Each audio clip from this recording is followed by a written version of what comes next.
Never ever think small. If you're going to accomplish anything, you have to think big. You have to go and shoot for the stars. The biggest challenge most people have is because they think small. And the reason why people think small and why they choose small little goals is because they're afraid to fail. They know that if you shoot for a big goal, then the chances of failing are very high. And they're afraid of failing. It's one of the most common things why people are frozen and why they can't make a move in life, because they're scared of failing.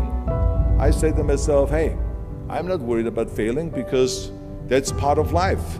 You're not gonna go and win everything. And how far can you fall? Look at this, this is the ground. That's as far as I can fall. And you know something?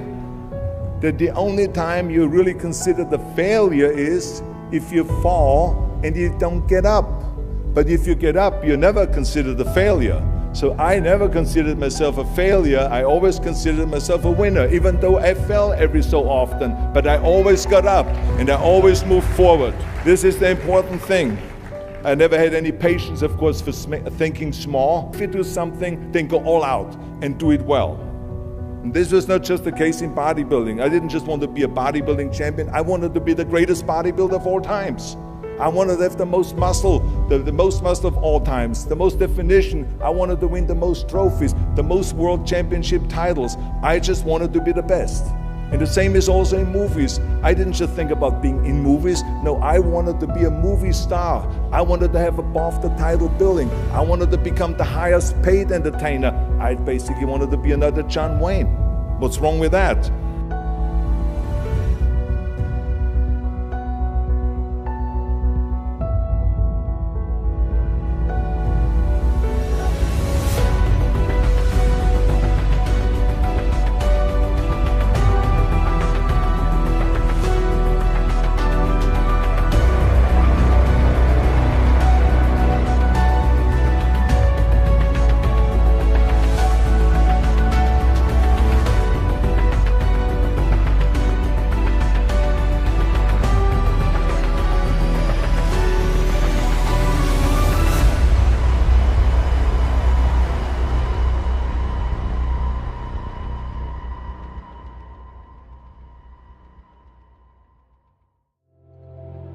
Wherever I go, people ask me all the time, what is the secret to success?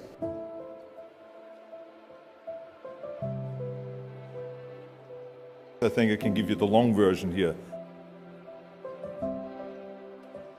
And the long version is that I actually always had 5 rules. And everything that I did, I always used those 5 rules, and those 5 rules helped me to become successful in various different areas. And I believe that those rules can be applied to almost anyone and everyone. You don't need to be a bodybuilding champion, you don't need to want to be a governor of California or to be an action hero or anything like that. If you want to excel in whatever you do, those rules are for you. It's that simple.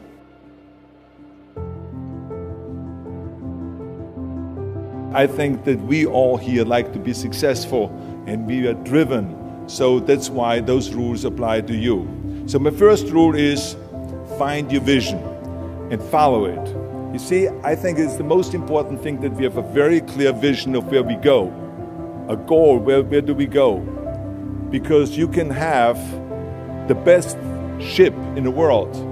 You can have the best cruise liner, but if the captain does not know where to go, that ship will drift around the world and out there at sea and will never end up anywhere. And this is exactly the way it is in real life. If you don't have a goal, if you don't have a vision, you just drift around. And you're not going to be happy. This is why it is so important to have that vision. Now, I created that vision in Austria because I grew up after the Second World War. The problem was that everyone was so depressed because they lost the war that there was alcoholism everywhere. There was, of course, depression. There was a terrible economic situation. There was famine. There was starvation and all of those things. And also it was kind of a little place and narrow. I felt I wanted to get out of there. I wanted to escape. And I couldn't see myself really to work there and to stay there, to work in a factory or to work on a farm, or to even to follow my father's footsteps and to become a police officer. I couldn't see that either. As a matter of fact, that's what my parents wanted me to do. But that's not what I saw. This was the vision of my parents, but not mine. And luckily, one day in school, I watched a documentary about America. And I found myself, I knew exactly that is where I wanted to end up. I wanted to be in America. Everything that I saw in the documentary, I just loved. Everything was so big. I remember the tall skyscrapers, the monstrous bridges, the giant freeways filled with beautiful cars, the huge jetliners, movie stars, Muscle Beach, and all of those things. I could not wait to get there. The question was just, how do I get there? How do I get to America? I mean, this was not a common thing to do way back in the 50s. No one had the money to travel or anything. But one day I was fortunate enough to see a magazine. And that magazine showed me the path to America. And it was a bodybuilding magazine. And on the cover was this very muscular guy that was standing there like Hercules with a Hercules outfit. His name was Reg Park. This Reg Park was on that cover, and I remember the cover said, Mr. Universe becomes Hercules star. I read the article as fast as I could, learning about how he grew up in Leeds in England, poor, and how he trained 5 hours a day, every single day, and trained and trained and trained and lifted weights, and then he finally became Mr. Great Britain. And then he became Mr. Universe. And then he won a second Mr. Universe title and a third Mr. Universe title, and then all of a sudden he landed in Rome in Cinecittà doing Hercules movies. And there he made millions of dollars, and this money he took and bought himself a gymnasium chain in South Africa, and he became a successful gymnasium owner. And as I read, I became more and more certain about my own future.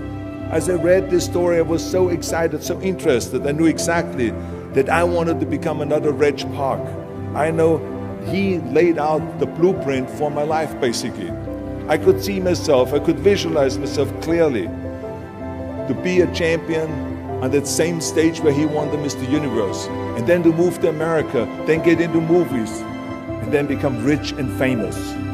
I had that vision very clearly laid out. I was so happy that I knew exactly where I was going.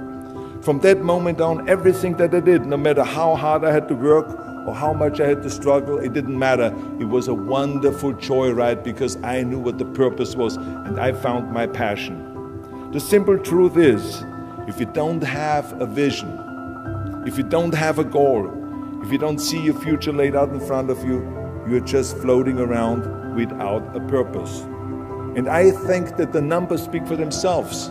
This is why so many people around the world are unhappy with their jobs. I mean, in America, 74% of the people hate their job and would like to change jobs. But think about that. That means that only a quarter of the Americans love their life's work. I mean, that is a very depressing statistic. I always smiled when I worked, no matter how hard I worked. I always had a great time, no matter what I did. It didn't matter if it was in bodybuilding, or if it was in the movies, or if it was as governor. I remember in the pumping iron days, people ask me in the gym all the time, why are you smiling all the time? Why are you so happy? You have to lift 50 tons of weights. You have to train 5 hours a day. I mean, I look at the other bodybuilders' faces and lifters' faces, and they look kind of depressing. They look sour. They're miserable that they have to lift weights.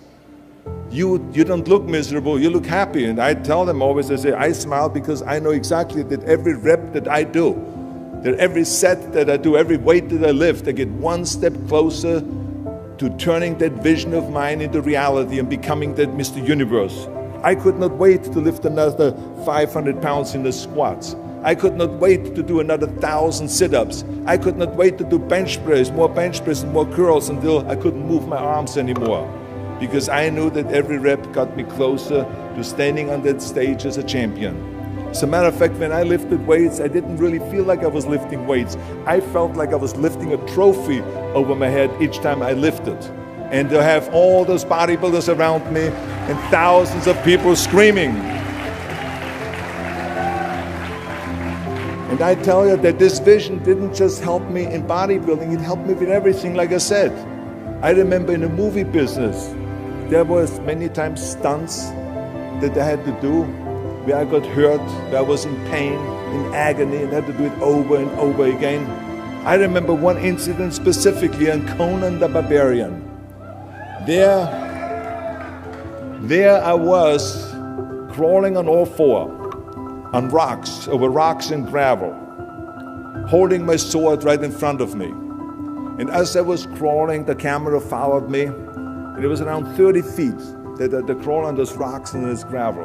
And eventually, after 10 takes, my elbows, my knees started bleeding and hurting.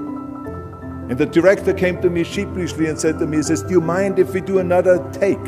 I need a close-up of you." And I said to him, "No, I don't mind at all." I said, "Go and do as many takes as you want." He says, no, I don't want to do that because I know you're in pain, you're bleeding." I said, no, I don't feel any pain. I said, "The only thing I see is the finished scene."